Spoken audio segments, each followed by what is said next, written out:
I think, I've been through a lot of therapy, this past few year. I lost a father. I lost the only woman I've ever loved. Hmm. And one of my therapists is like, it sounds like you're trying to control everything. Like Hmm. that's your way to manage the chaos is you're trying to control and, but part of healing through grief is to just surrender and not try to control every outcome because you really can't. You really Hmm. can't control outcomes. But I think if I were to look at, I think what I've learned in this process. I can give any feedback in not the big ones, but also the micro kind of griefs is um, goes back to that part one is where are you creating self-worth for yourself? Is it on your image? Part of my grief, this is from Dr. Esther Perel. She says divorce is a crisis in identity. When Hmm. that was stripped of me, you know how hard it was to shake that identity shift and that grief loss. But then, what happens when you have an account and you present to a group and it doesn't go 10 out of 10?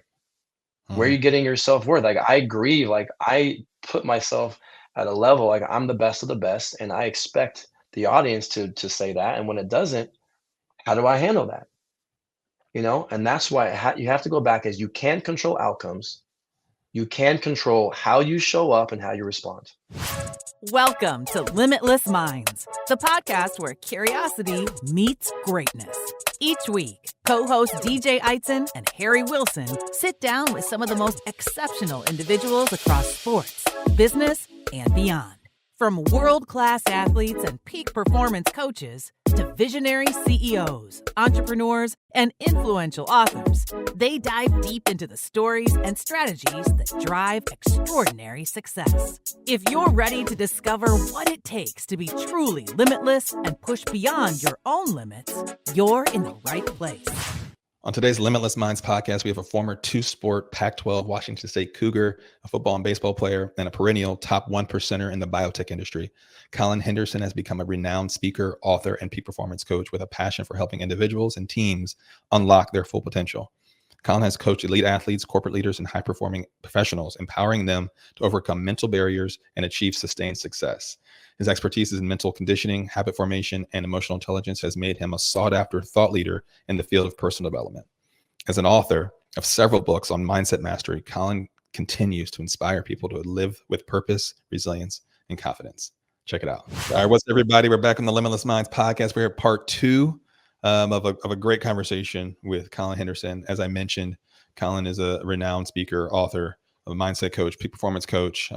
Spent a long career as a top perennial performer in sales and sales leadership in several industries, particularly biotech, life science, and has been one of our Limitless Minds coaches and one of the OGs. And so we spent the last episode talking a little bit about a number of things: doing versus being, identity versus self-worth. Got into some relationship talk. We talked a little bit about kind of identifying your truth and so on and so forth. And so, but we wanted to carry this on to another part of the conversation.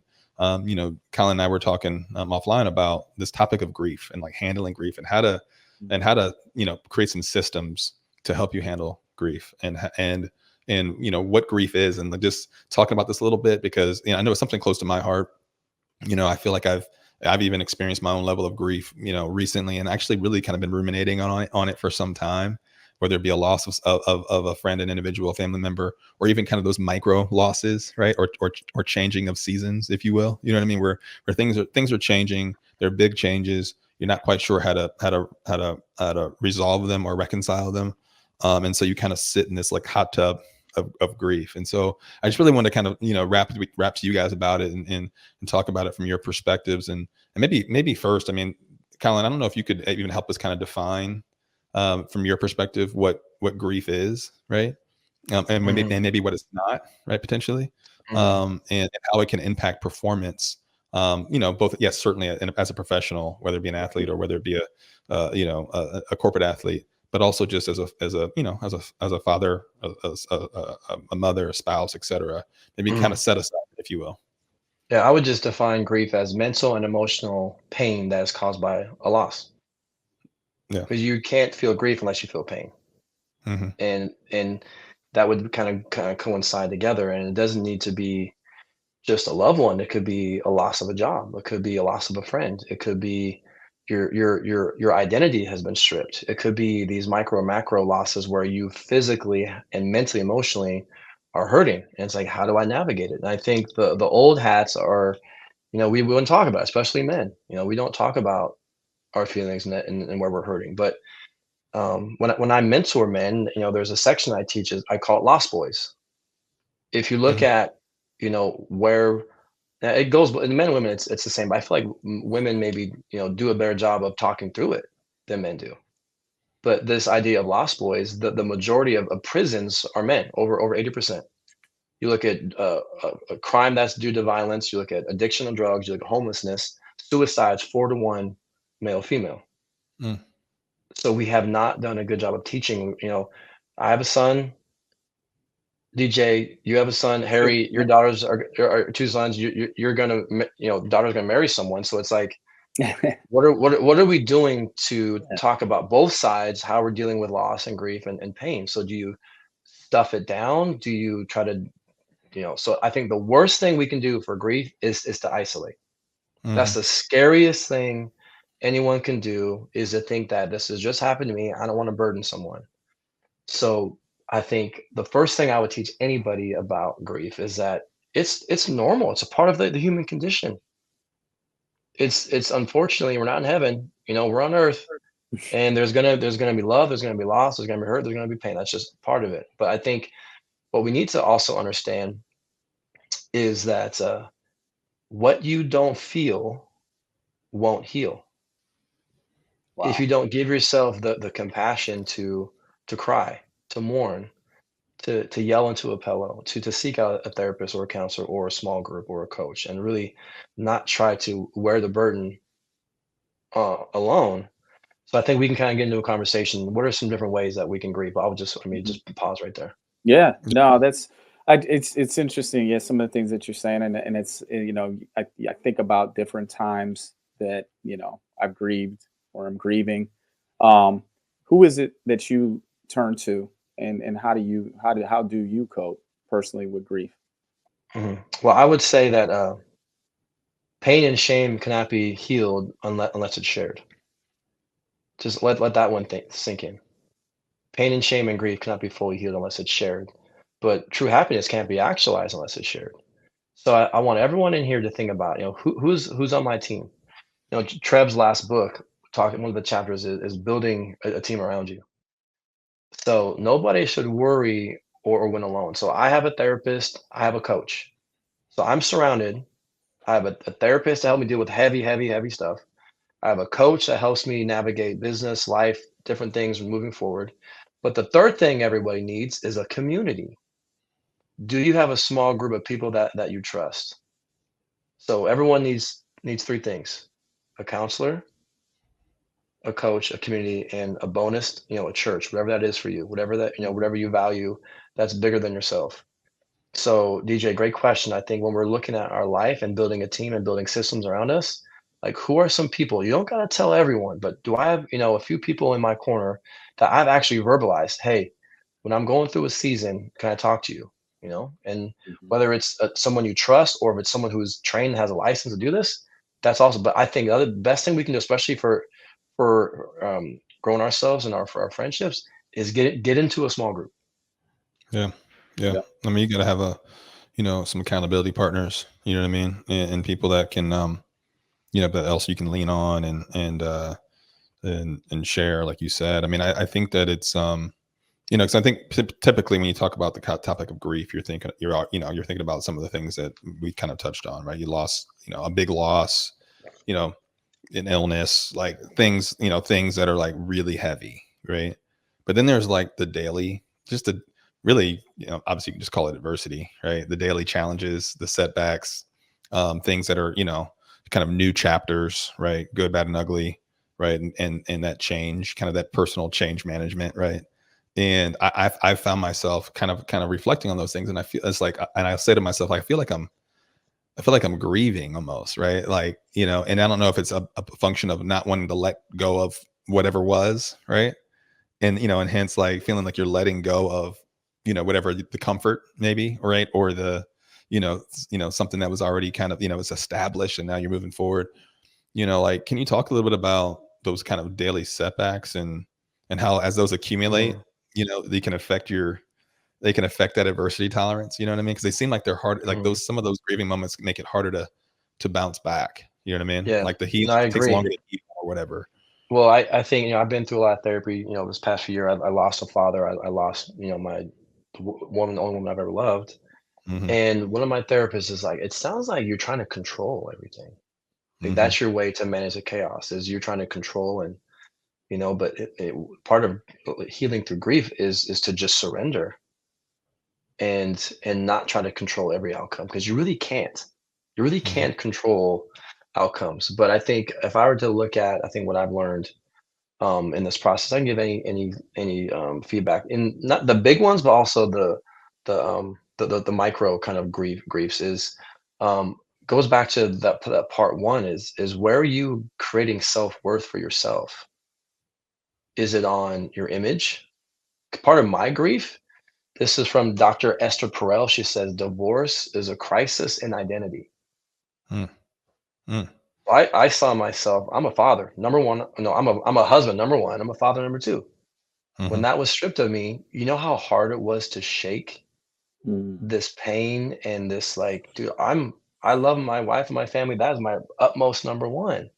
Yeah. So it's just that identity shift and that grief loss. But then, what happens when you have an account and you present to a group and it doesn't go 10 out of 10? Where are Mhm. you getting your self-worth? Like, I grieve, like, I put myself at a level, like, I'm the best of the best, and I expect the audience to say that, and when it doesn't, how do I handle that? And that's why you have to go back, as you can't control outcomes, you can control how you show up and how you respond. Yeah. That's so Yeah. obvious. I feel like I'm Captain Obvious, but common sense isn't common Well, practice.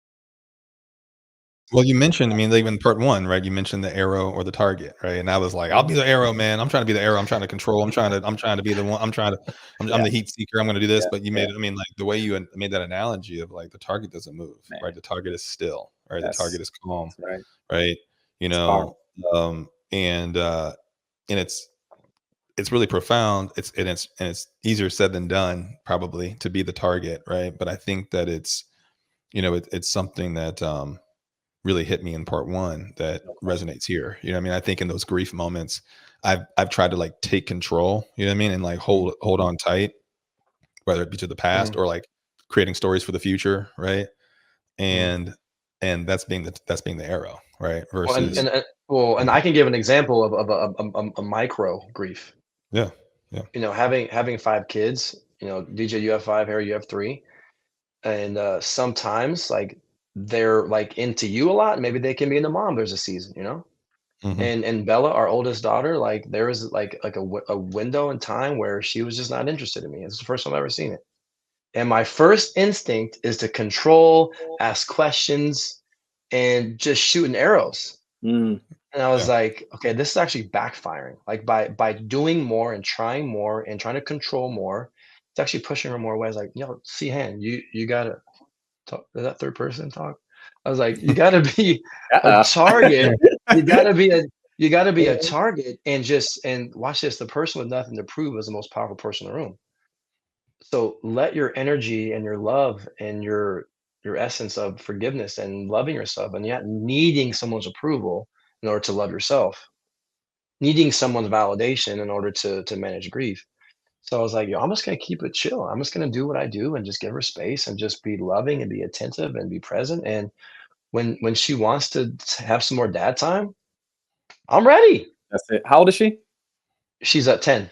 She's 10. 10. Yeah, yeah, yeah. Yep. That's So and yeah, yeah, that's that, and they will. They bounce back and forth. You said an important word that you haven't mentioned yet on this episode, and that's energy.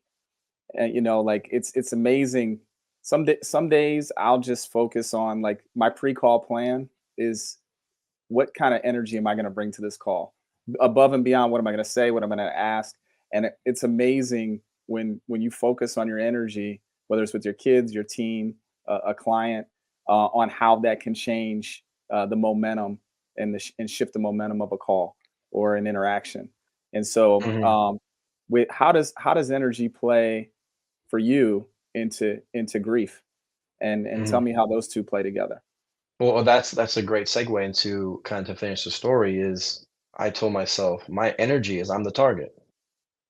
Mm, I'm not gonna change because I'm not getting the exact result I want. I'm gonna love unconditionally, and my energy is gonna be abundance and love.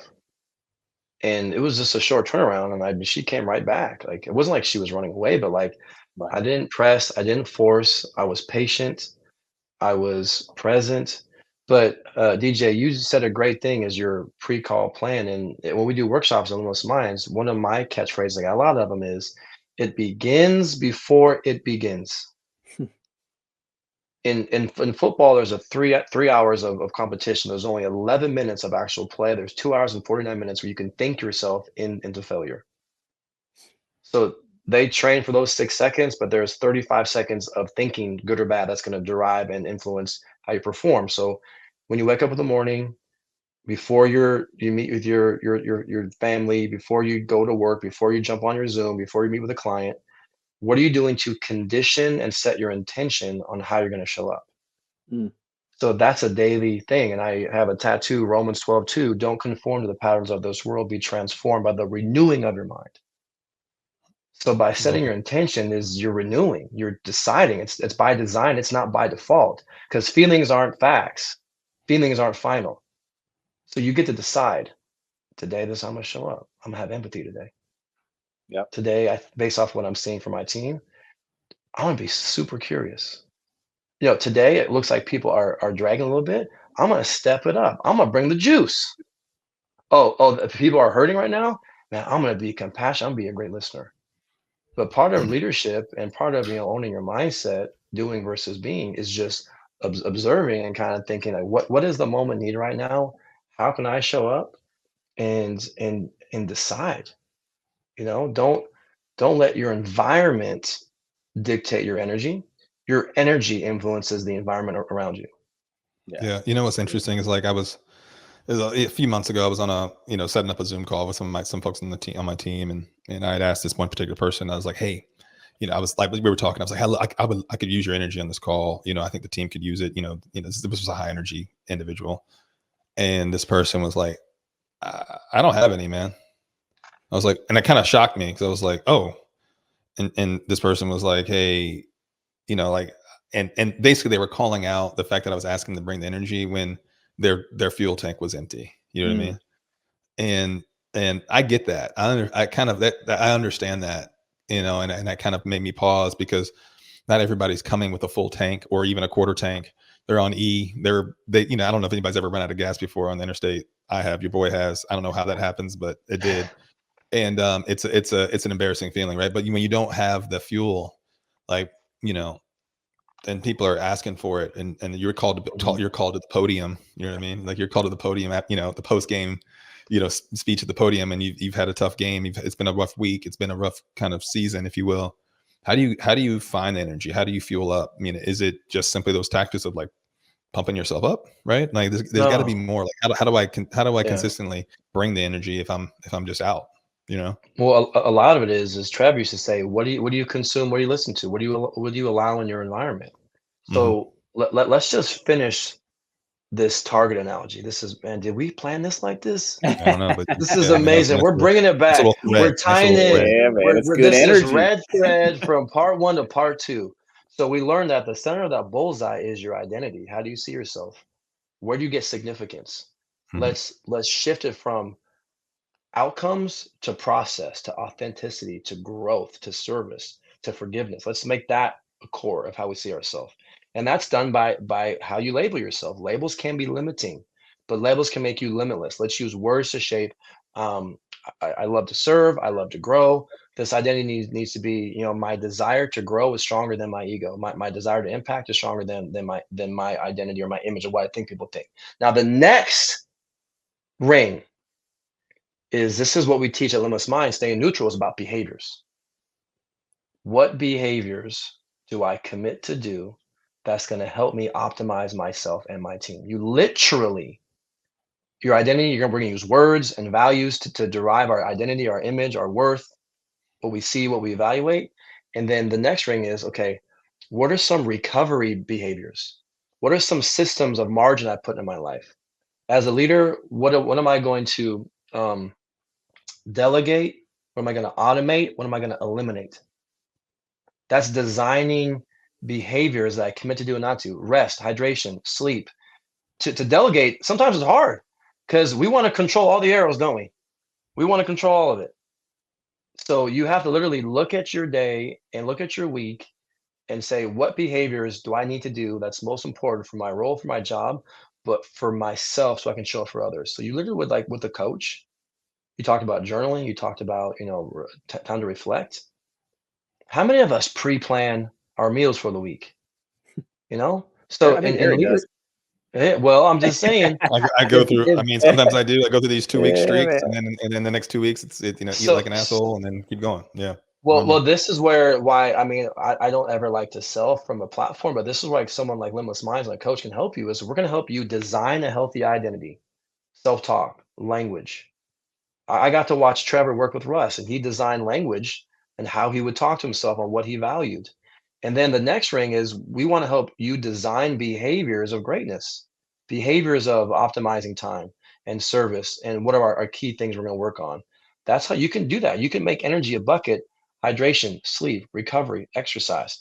Now, this is the last ring that no one talks about, and that is your environment. Mm. How do you put things in place in your environment that make it easier for you to access the behaviors you want to do, to remove distractions, and to eliminate things that are going to pull you into things that drain your energy? So you get to set some boundaries. That might be hard, but that negative auntie who keeps being negative at the cookouts, nope, I'm good. Or Twitter, or negative news, or conversations where people are just being super problem based, criticizing. You get the power to derive your environment, not out of control, but out of like, okay, what does the moment need? What does my team need? What do I need to create an environment? Mm. Trev Yeah. used to say it doesn't take a dietitian to say you have a bag of Doritos and an apple. Which one should you eat? That's You that's right. know, You make the choice. so That's right. but don't put Doritos right in front of your face. You Yeah, know, like just don't Yeah. even buy them. Like just yeah, Yeah, put the that's apple good. right in front of your face. So yeah. so it's it's identity. It's to pinpoint the right behaviors, and then it's to create an environment where it's easier to activate the behaviors that you want. Mm. I think what I've seen and noticed too is like when people are grieving, right, or they're going through some sort of extended period of adversity, right, and they're like, "Where's?" Remember that maybe somebody said something about light at the end of the tunnel. I don't see where's the light, right? And they're kind of wondering Mhm, when does this kind of chapter Right. going to close? Does it stop? They be, Right. they mhm, become kind of apathetic, right? Where mhm, they know that there's fundamental things, Apple Doritos, right? Like, for example, they know the answer, but they become so mhm, apathetic that they just choose the path of least resistance, right? Mm. Or just what feels good in real time, right? You know what I mean? Um, and Yeah. and so people kind of snowball on that kind of thing, right? Mhm. And mhm. then it makes it harder and harder to kind of get out of that brown paper bag. You know what I mean? And so I think that's why I just wanted to ask about that because I'm sure there's listeners, audience members that are like, it's easy to say bring energy, right? It's easy to say I'm gonna bring it every day, but then they show up tomorrow and they're just like, wait, where did they? They're like That's looking right. like they lost their keys. Like, where did my energy go? I can't. Have y'all seen my energy? Can't no. Mhm. Okay, you It's know what over I mean? here. And they're Right. looking for it, right? But I Yeah, think you gave some great tools and things to think about, right? That you can control. You know what I mean? That you can mhm. control. And again, especially with those that are looking for control, trying to be the arrow when they should be the target. Yeah. I Well, think. Harry, can we just add that last ring environment? Is you get to decide who's in your five. Mhm. Who's in your five?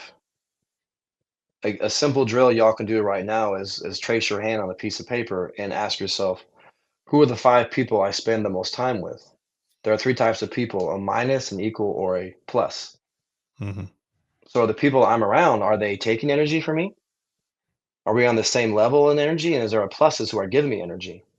So I think nobody should worry or win alone. So part of that last thing, as we maybe can wrap this up, is you get to design and decide who's in your life. When you have low energy, when you're afraid, when you're scared, you have someone to call. You've already worked this out. You have Mm. on your on your hotline. You already have someone on speed dial. Now it's Right. not 20 people. You have just a few people. Who's your counselor in your 5 when you need to go deep and heavy? Who's your coach when you need a pep talk? You need systems to move forward. Who's someone you need to cry with? Friend, you know? Who's someone that you need someone just to celebrate you and love you, you know? Who's someone that you need either to console or to compliment? You know, Yeah. like let's be really Yeah. intentional about like who we choose and let them know, hey, I listen to this podcast, Limitless Minds. Got these guys talking about identity and grief, and they asked me to come up with who's in my 5. Hey, you know what? I felt called to ask you into my 5. I can't do this by myself. So Right. And cool, guess what? man. And guess what? When you need a boost, I got you too. Love it, That's baby. cool. Well, Hey, you, well, you let's know, hey, no, go ahead, DJ. no, I just one last thing, because you had mentioned it before, and I think it's one thing now that we all have in common. Unfortunately, you lost your father, and what's one thing you really miss about your pops? Now that he's gone. What I miss about my dad is he was my rock man. Like if there was one phone call, whether it was a Coug football game, whether it was something that's happened with me personally, like I still have it. Don't make me cry, fam. Mm, I might have to, but I have on my phone, on my favorites, Jerry Henderson's still number 1. That's never leaving me. love that. It's number 1. So even though I can't call him, I can still pray with him. That's right. Yeah. I can still ask myself, what advice would my dad give me in this situation? He would probably say, Colin, it's a long life, you know, Mm, it's a long life. So yeah. all you can do is you can be patient. You can learn from this, you can grow from this, but he would just give me a nugget every single time. And he gave me a lot of nuggets. So I just think of all the stuff that he taught me. And, you look at the word legacy. Legacy is something that's passed on that lives far beyond you. And I think both of us can hold on to and be cherish the impact that our fathers not only made in our life, but those around us. Yeah. No question. Well, you've made him really proud, dude, because you've impacted. I've watched and personally been able to watch you impact, our audiences over the last 5 years. And I don't think there's a week that goes by, whether it's a Scott Roth or Adam Gladio, or I mean, somebody will mention you. Corey Close last week will mention you and the impact that you're making on their teams, on their lives. So again, your father be super proud of you, dude, and keep doing the amazing work. Really awesome job. Thank you. Means a lot. Yeah, no doubt. I think all 3 of our dads are probably watching up there in heaven somewhere on the bleachers. There you go, man. You know what I mean? So Hopefully they've met up there. You know what I I mean? hope so, man. I hope Well, so. listen, Colin, we appreciate your time, man. As always, we'll have you back. You're going to be a regular on this bad boy. And before we go, where can people find you? Yes. They want to follow. Where can they find you? And maybe, anything else that's coming up around the corner they should be looking for? Probably the easiest, lowest hanging fruit is Instagram and LinkedIn at Collin Henderson, 2 L's. And if you're finding it hard to fall asleep at night, go to Amazon, search Collin Henderson books. You know, you can get some stuff to help you fall asleep. We got 7 books and two journals on Amazon. Love it, man. Love it. It's awesome, All right. man. Well, good. We'll find you there. Listen, great nuggets. I think this topic on grief in particular is something that has been weighing on my mind. I think that is something that we need to talk about more. You know what I mean? Because it kind of stretches a kind of a large spectrum of adversity and how we, kind of leverage mindset to bounce back and grow and get better and everything. So I appreciate you going deep with us a little bit. And we'll see folks on the next episode. And remember, you don't have to be sick to get better.